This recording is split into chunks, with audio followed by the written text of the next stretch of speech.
Man, somebody done called me. I done seen, and some station on staying off my social devices. It's too much cooning and buffooning. Too much cooning and buffooning. And believe me, when I get my thoughts together, I'm gonna figure out a way to articulate myself. Cause this conversation ain't even for the whole world to hear. It's just for us. Believe me, they saying you cooning and buffooning. Oh, believe me. And they loving every minute of it. I'm telling y'all today, I ain't got the time. If it ain't about going up, but about being positive, about getting some money, loving God, too much coonery, buffoonery going on. The culture's getting killed. I'm not even saying nothing about it because I'm just so burnt out. I will be saying something about it. I'm in amazement on what's going on in the world. But hey, who am I? I am somebody. But even I get tired of this, man. Woo! It's too much cooning and buffooning, y'all. Too much. And we all guilty of it. But damn. Man. I can't believe this is what hip-hop has become, man. I just can't. My mind is like blown, man. So, y'all need to watch some documentaries on hip-hop. People don't even know what hip-hop is. Netflix has this great documentary on hip-hop, the history of hip-hop. I know, I think Steve Stout did one. Fab Five. Just go to YouTube, man. Go to YouTube, man. And I'm not one to cast no stone, but damn it, I know when to stop. So I just wish everybody luck and positive energy. I know this is going way over some people's heads. We're going to end it like this. Lord, please, Lord, just bless us to understand the power that we have as cultural leaders out here to send out these positive vibes and energy. Shan Diddy has finally broken his silence on the long-running jads from fellow rapper 50 Cent. Their feud, which has stretched on for years, recently flared up again, prompting Diddy to publicly respond. Let's take a closer look at the history of their rivalry, what sparked 50 Cent's latest mockery, and how Diddy has chosen to fire back. The bad blood between the two dates back to the early 2000s. Both are major forces in hip-hop, but their journeys to success couldn't be more different. Diddy, once known as Puff Daddy, made his name by founding Bad Boy Records and mentoring stars like the Notorious Big and Mace. Meanwhile, 50 Cent came up with a harder, street-inspired image, propelled by hits like Asterisk, In the Club Asterisk, and collaborations with industry giants Dr. Dre and Eminem. What kind of fuck shit is this?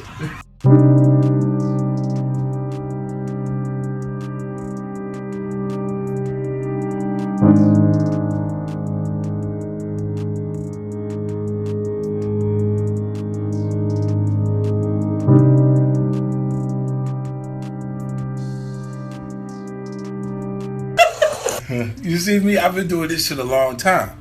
So I get what I want, when I want it, how I want it. Cause I be feeling like this too sometimes when I ride for too long. Be on tour and shit. We got motherfucking Ciroc. Damn, we got all this liquor, and y'all want Diddy to come to my room. He ain't even brought no Ciroc. I don't want that old ass nigga around me. He an old ass bitch.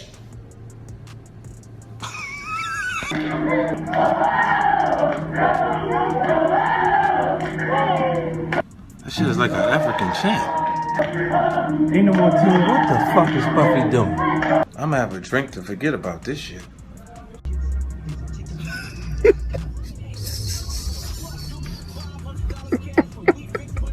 And my man's here. He came by.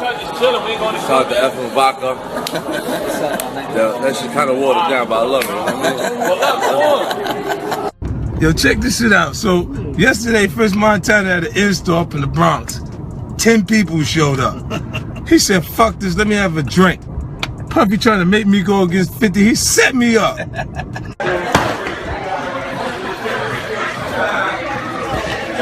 That's how I feel about your bullshit. What the fuck is this?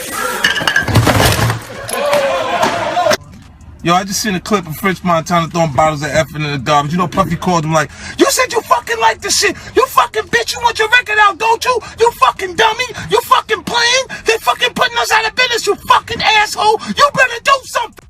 Over the years, the feud between Diddy and 50 Cent has been fueled by occasional digs and public clashes.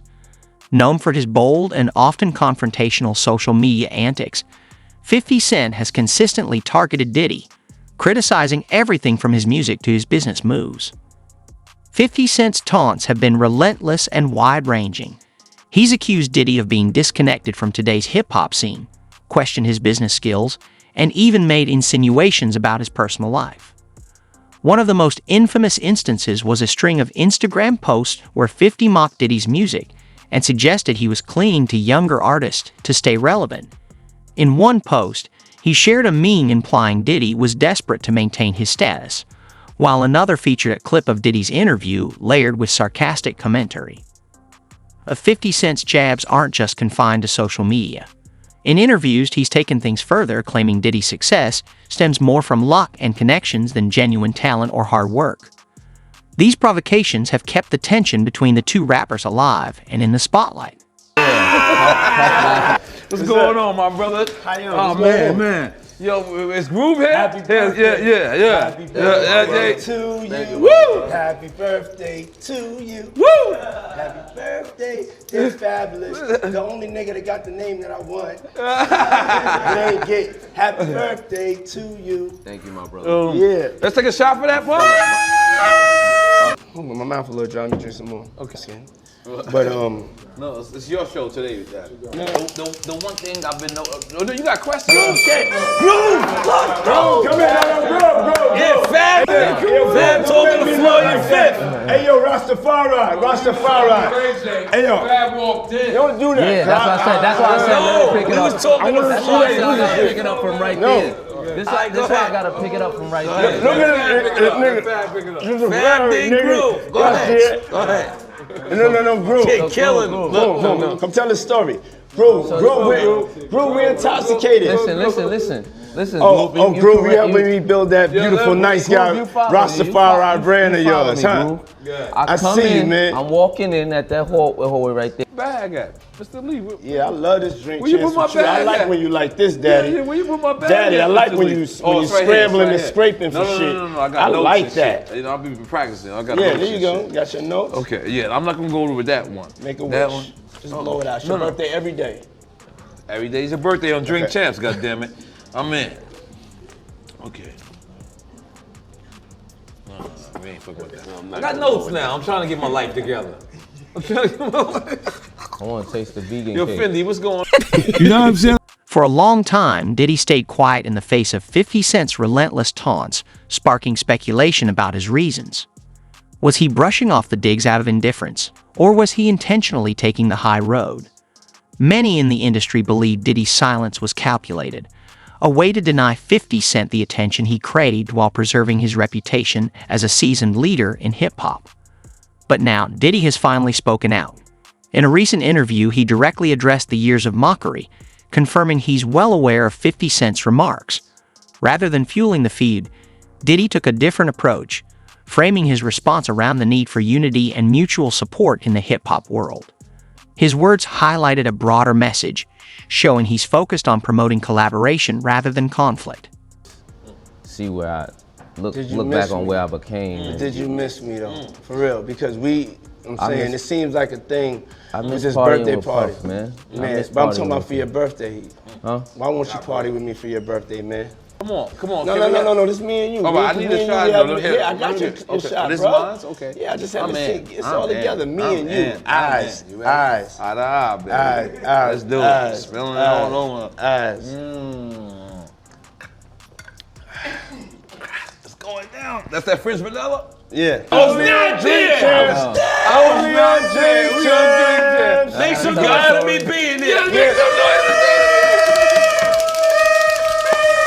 Hey yo, so Ray J came with me. Discover. I'm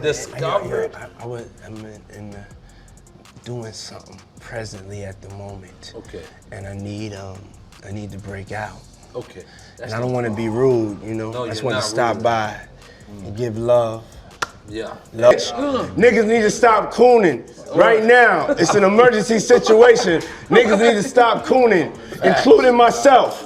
You know what I'm saying? Nothing off me. We all need to motherfucking get focused and get the.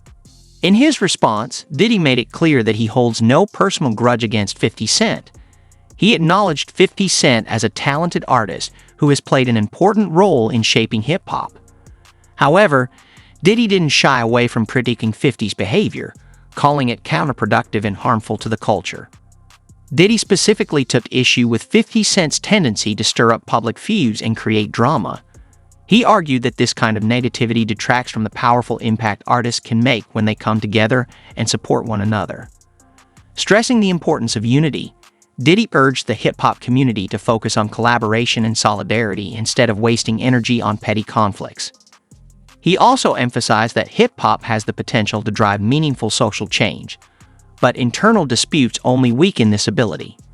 For Diddy, the bigger picture is about artists using their influence to uplift the culture and inspire progress, not tear each other down. Man, listen to me, bro. I was having a conversation with somebody and they were saying the feds are so deep and involved in this that Diddy just might be called up on that Tupac shit once they go through the money trail. Once they go through the money trail and find out why certain people was given certain positions, that it may be a problem. Because they're going to look at all that. Anything they can bring up, they're going to bring it up. Wow. So you think it's possible that they might pit Pac murder on Diddy? Yeah. That's why that tape of Cassie was released. So anybody who was willing to try to help him, anybody was trying to say that he ain't capable of doing this and he ain't capable of doing that, they got it right there on videotape. But you being around at that time, right? Because you was working at Bad Boy at that time when, you know, the whole Pocket Big thing was going on.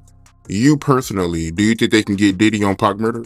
Well, they always said something about $1 million check, and nobody knew where the $1 million came from.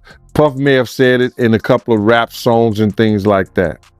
But they would have to trace the check back to if that check Eric Von Zip had. And I'm not going to say the person who they said they gave it to because I've said it before. And I told people who contacted me that I would bring old boy name up on there because of situations that he's having in the federal government right now. So if they trace it back to Eric Von Zip and say, why were you on, and he's dead now, but they have to explain why did he was able to get some publishing money or some kind of deal off the sale of Black Ground Records, and they put him as Tank manager or Tank something for Tank, this, that, and the third. Why did they do that? Yeah, I got you. And when you say check, right, just to get some clarity for the people that don't know what you're talking about, you talking about the $1 million check, right, that they put on Tupac to get him killed, the hit? Yeah. What I'm talking about is that if Puff has said on a couple of records that he'll pay $1 million to, you know, but he was just talking to people randomly. So now everybody said that, and Keefy D said that Puff told them that he'll give them $1 million. Now, do we believe that? I don't know. I don't think so. I don't. Because it was situations whereas that it could have got done by certain people that was around them, but it didn't happen. So when Zip came up with the check for $1 million, he said it was from Black Ground Records. And he said that who he got that money from. So now, if that's true, then the feds would have to go in and do a money trace on where did that check come from. And then they're going to say, why? Why was that check given to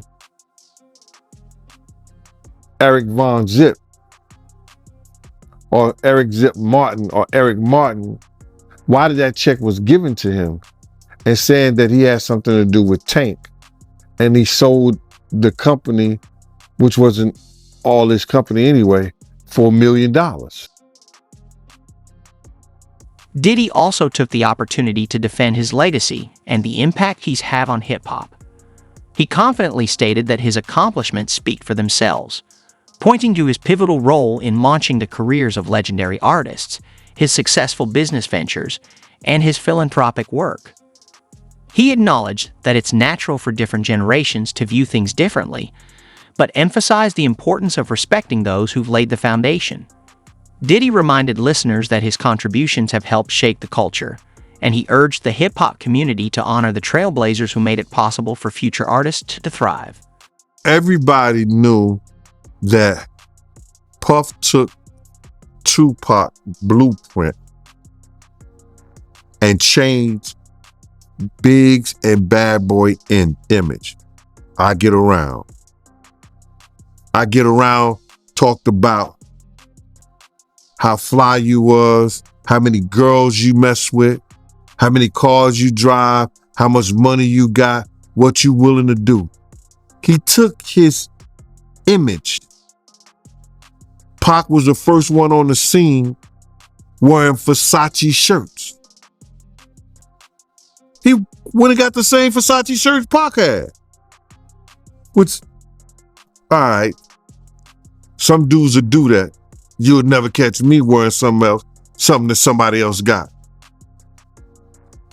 He was knocking down all the women that he thought Pac was knocking down. And what I mean is having sex with them. Why would you want to have sex with women you know for sure a dude that was once cool with you was dealing with? That's that image. Because you got to realize, bruh, Puff and Pac was cool at one time. We know this. Mopreem said that they was going to sign the Bad Boy. So if he's going to sign to Bad Boy, it was because of Corey and them. I put that picture on the internet. I put the picture on my channel of Corey Jones. Is Corey Jones, Corey Jacobs? I think Corey Jacobs and Pac right next to each other. Those was the real bad boys of Bad Boy. You understand? Those are the one who got the 16 to life sentence. That Pac was gonna go and be with them first. But then Mopreem said, when it became just Big and Puff, because Corey and them went to jail, he changed his direction. But nobody know why Pac and Puff fell out like they did. You understand what I'm saying? Nobody know why. But Puff had an obsession with him for whatever reason it was, because he started wanting to act. He started wanting to rap. He had an obsession so bad that at his Grammy Award winning speech, he used the same speech that Pac used. That shit is crazy. So when I say I'm obsessed with talking about... Diddy wrapped up his response by calling for greater maturity and professionalism in the hip-hop industry. He criticized petty feuds and public disputes, saying they reflect a lack of maturity and harm the reputation of those involved. Instead, he encouraged younger artists to stay focused on their craft and use their platform to create a positive impact rather than getting caught up in negativity. His message has sparked mixed reactions from fans and industry insiders. Many have applauded Diddy for taking the high road and advocating for unity, respect, and collaboration in an industry often overshadowed by competition and drama. They believe his call for solidarity is a refreshing and much-needed shift in the culture. However, not everyone is convinced, with some questioning whether his stance will resonate widely enough to inspire real change. And telling y'all the truth, telling y'all the truth. Who's obsessed with who? Pac had Sarah before Puff. Allegedly, he had Sally before Puff. And Kim had an obsession or liked Pac so much, she on the red carpet with Tupac shirt on.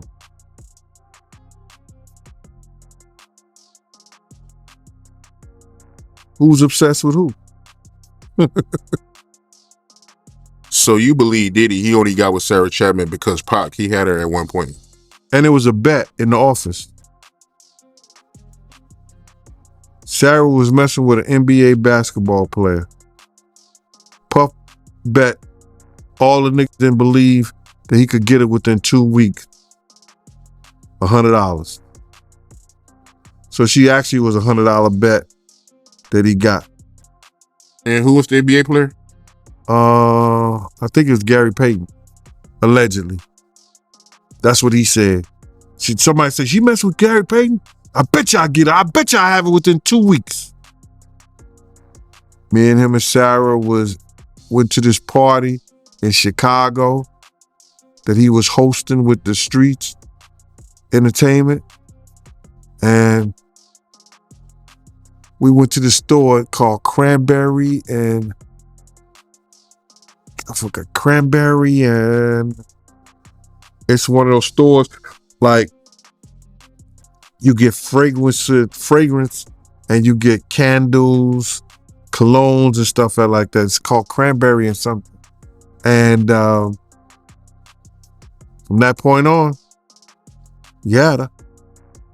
But you gotta realize Misa and Kim was friends. Misa and Kim was friends. He started dealing with Kim over Misa. Kim and Sarah was friends. I mean, hand to hand, pots and pans. They was close. They all used to, Sarah, Kim, and this other girl, I think she was from Atlanta. What's her name?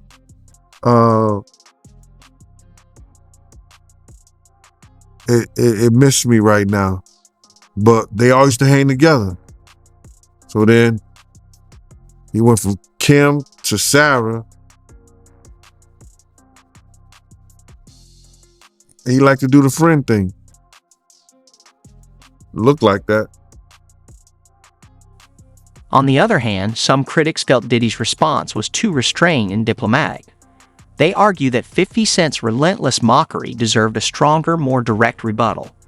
These fans and commentators believe Diddy missed an opportunity to defend himself more forcefully and push back against 50 Cent's ongoing provocations.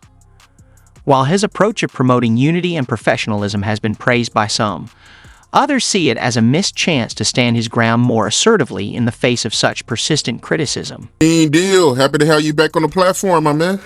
How did I know you was gonna call me, Mighty? It didn't take a rocket scientist. I was figuring when I seen that this morning, that and I don't know if you know what I'm talking about yet, but when I seen that Diddy stuff from CNN, I said, I know Art gonna call me. Art of Dialogue gonna give me a call. Oh, you already know I was about to hit you, man. Yes, sir. Yeah, man. So with that being said, man, let's get right into it, man. What you think about the video that came out today of Diddy pitting his hands on Cassie? Man, you know that was crazy. And I know people gonna think that, yo, this is all what Gene wanted to see. But now, listen here, man.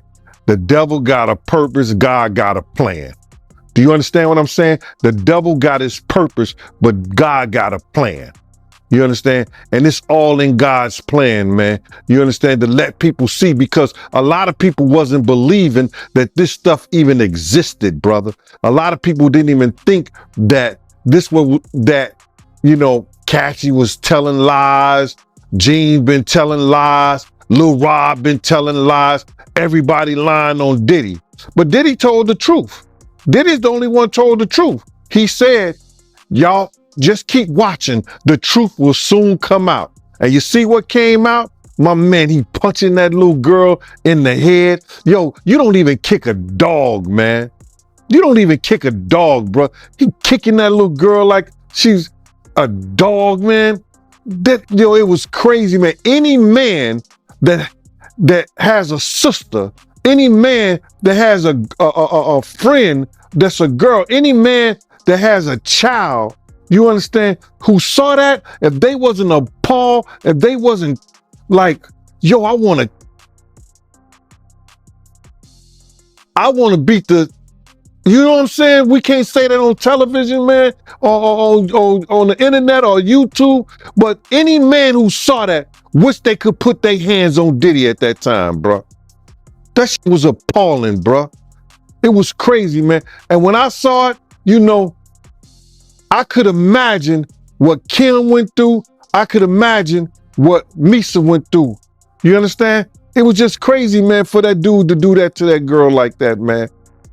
I can't believe what I seen, man. I still can't believe what I seen in that video, man. Like the way he was kicking her was like he was kicking a field goal, man.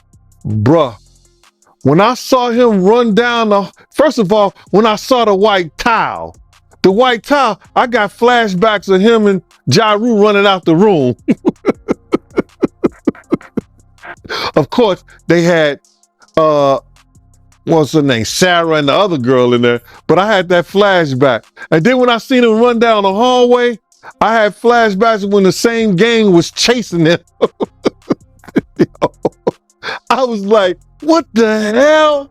And then when he put his hands on it, no jokes aside, because I know it's not no laughing matter, man. The just was appalling, bro. As expected, 50 Cent wasted no time responding to Diddy's statements, taking to social media with his trademark humor and sarcasm. He mocked Diddy's call for unity and respect, dismissing it as insincere. Doubling down on his earlier criticisms, 50 Cent repeated his claims that Diddy is out of touch with modern hip-hop. Seizing the moment, 50 also promoted his own projects, using the feud to highlight his ongoing success and hustle while implying that Diddy's influence is fading. His sharp response kept the feud in the spotlight, sparking heated debates among fans and industry insiders alike. This ongoing conflict sheds light on deeper issues within the hip-hop community. It highlights the generational gap between older and younger artists, the powerful role of social media in shaping public narratives, and the way personal rivalries can both fuel interest in the culture and detract from its potential for unity and growth. And I don't even know how they could even play that on television, on YouTube like that, and without even putting up some sensitive, you know how they put the sensitive subject matter up? That was crazy, man. That's crazy. Yeah, man, I can't believe it, man. I mean, because like I said, I mean, me and you've been doing interviews for years and you've been telling me stories about Diddy, but to actually see the visual. You know, so like, bruh, I wouldn't have never allowed him to do no shit like that around me. That's why he probably never did nothing like that. You understand? When I got the aftermath, when they told me to go over to St. Luke's Hospital, because Puff was over there in the hospital, that was the aftermath. You understand? When Kim cut his wrist up with that corkscrew, his right wrist. They got pictures on the internet with his wrist banded up. Kim did that. You understand? The aftermath of them being in the Swiss hotel and he roughing her up and like he playing fight with her, and then she runs out the presidential suite and we got the big room in there at the Swiss hotel, and then I'll be like, yo, you all right? And she like, yeah, I'm all right. It ain't nothing. You know what I'm saying? You good? She like, yeah, good. And then she go back in the room with Puff, Diddy, Brother Love, whatever he call his name is. So, you know, it's always the aftermath or something like that, bro. But in front of you, only people who commit crimes around people who commit crimes. You know, Puff know who to do that stuff around. And that was crazy, man. When I looked at that thing, to be honest, I thought that the people who was watching it, because you know at those hotels, they have security personnel that watch that stuff. And if they didn't call the police, they should be in jail. I don't care what nobody say. You know, whoever watched that tape and didn't submit that to the authorities, they should be brought up on charges. Why do you think the video is barely coming out right now? Because you got a lot of people, you know, that's wondering why it took so long. First of all, they know that Puff probably paid the security personnel because he knew it was on camera. When he made it to the hallway, when she made it to that phone, once that phone picked up, that's going straight to security. That's for emergency purposes only. So either the concierge or somebody that's handling emergency type situations when she picked up that phone. So now Puff probably had somebody pay them off. 9 times out of 10, he had somebody pay them off, bruh. And then now Homeland Security is involved. I told you, everybody talking about, yo, they ain't got nothing on him. His dumbass son come out, make this whole tape, you understand, about what they ain't got or man, listen to me. Homeland Security looked at Cassie information. They interviewed her. Yo, when was the time he hit you? He hit you before? Yeah, we was at the hotel. He blacked my eye. They went through a whole lawsuit. Oh, he blacked my eye. We at the hotel. It was on this day, about this time. They said, okay, we gonna contact and see if the footage